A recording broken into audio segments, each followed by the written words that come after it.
14 বছর পর তত্ত্বাবধায়ক সরকার ব্যবস্থা পুনর্বহালের রায় দিয়েছে আপিল বিভাগ। সংবিধানে তা অন্তর্ভুক্ত করার নির্দেশ দেওয়া হয়েছে।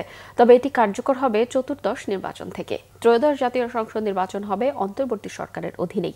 এদিকে অসৎ ও রাজনৈতিক উদ্দেশ্যে তত্ত্বাবধায়ক সরকার বাতিলের রায় দেওয়া হয়েছিল বলে জানিয়েছেন অ্যাটর্নি জেনারেল মোহাম্মদ আসাদুজ্জামান। বিস্তারিত নাবিল জাহাঙ্গীরের প্রতিবেদনে।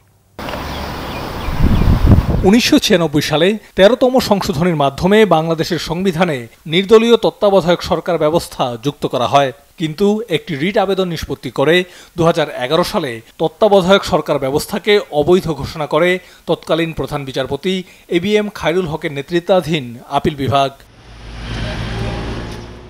গত বছরের 5 আগস্ট আওয়ামী লীগ সরকারের পতনের পর এই রায় পুনর্বিবেচনা চেয়ে আবেদন করেন সুজন সম্পাদক বদিউল আলম মজুমদার সহ 5 জন। পরে বিএনপির মহাসচিব মির্জা ফখরুল ইসলাম আলমগীর, জামায়াতের সেক্রেটারি জেনারেল মিয়া গোলাম পরোয়ার সহ আরও কয়েকজনের আবেদন যুক্ত হয় এর সঙ্গে।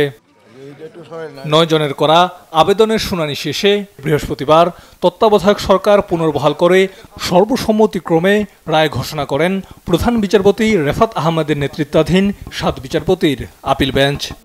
অ্যাপেলেট ডিভিশন আগে যে জাজমেন্ট দিয়েছিলেন যে তত্ত্বাবধায়ক সরকার বাতিল বাই মেজরিটি, সেই রায়টা ওনারা সর্বসম্মতিক্রমে সেই রায়টাকে বাতিল করেছেন। ত্রুটিপূর্ণ বলেই, কলঙ্কিত বলেই ওই রায়টা বাতিল করা হয়েছে। আবেদনকারীদের আইনজীবীরা বলছেন, তত্ত্বাবধায়ক সরকার পুনর্বহালের রায় বিচার বিভাগের স্বাধীনতা ও গণতন্ত্র প্রতিষ্ঠায় ভূমিকা রাখবে। মনে করি এই জাজমেন্টটি এই দেশের জন্য একটা মাইন্ড ফলক, এবং আজকে যে বিচার বিভাগ স্বাধীনভাবে দায়িত্ব পালন করতে পেরেছে তা হচ্ছে শেখ হাসিনা পালিয়ে যাওয়ার ফলে। আজকের রায়ের মাধ্যমে এটা স্পষ্টত হয়ে গেল যে এই নির্বাচনের ক্ষেত্রে এই নির্দলীয় তত্ত্বাবধায়ক সরকার ব্যবস্থা যেটি আজকে থেকেই সংবিধানে ফিরে এলো, তার অধীনে নির্বাচনটি, আসন্ন নির্বাচনটি হবে না, নির্বাচনটি হবে পরবর্তী সময় থেকে। আমি বলবো বাংলাদেশের জন্য খুবই একটা ঐতিহাসিক দিন, এবং আমাদের এই আদালত, আমাদের যে প্রিয় সুপ্রিম কোর্ট, তার জন্য একটা ঐতিহাসিক দিন। কারণ সুপ্রিম কোর্ট তার ভুলটা আজকে সংশোধন করার একটা সুযোগ পেয়েছে এবং সঠিকভাবে সংশোধন করেছে।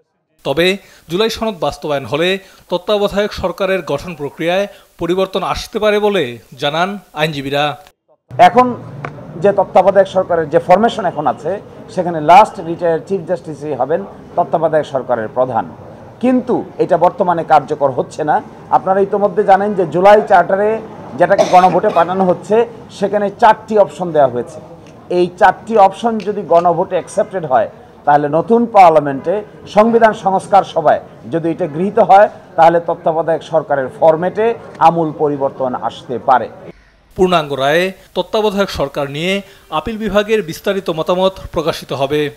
14 বছর পর আপিল বিভাগের রায়ের মাধ্যমেই ফিরছে তত্ত্বাবধায়ক সরকার। এর মধ্য দিয়ে জনগণের ভোটের অধিকার সংহত হবে। নির্বাচন নিয়ে রাজনৈতিক দলগুলোর মধ্যে যে অবিশ্বাস তা কাটবে, এমনটাই প্রত্যাশা নাগরিকদের। নাবিল জাহাঙ্গীর, বাংলা ভিশন, ঢাকা।